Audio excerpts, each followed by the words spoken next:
I just got back from picking up my order from Walmart. I forgot to get my ham the other day, so I went back today and got it. So I've got this because I bought my. This is already sliced ham too. It's already cooked and everything.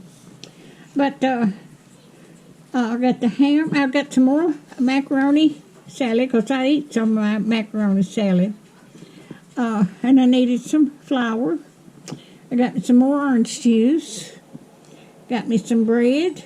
I had to have bread to put in my dressing. And I got me a bag of apples.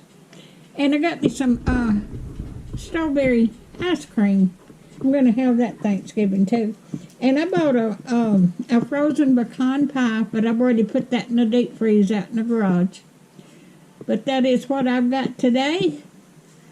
So I hope everybody has a blessed Thanksgiving. I'm going to start cooking here in a few days. Get it all done. And I've still got some of my stuff that I bought the other day up here on the counter. But that's what I got today, and y'all have a blessed Thanksgiving. And thank you.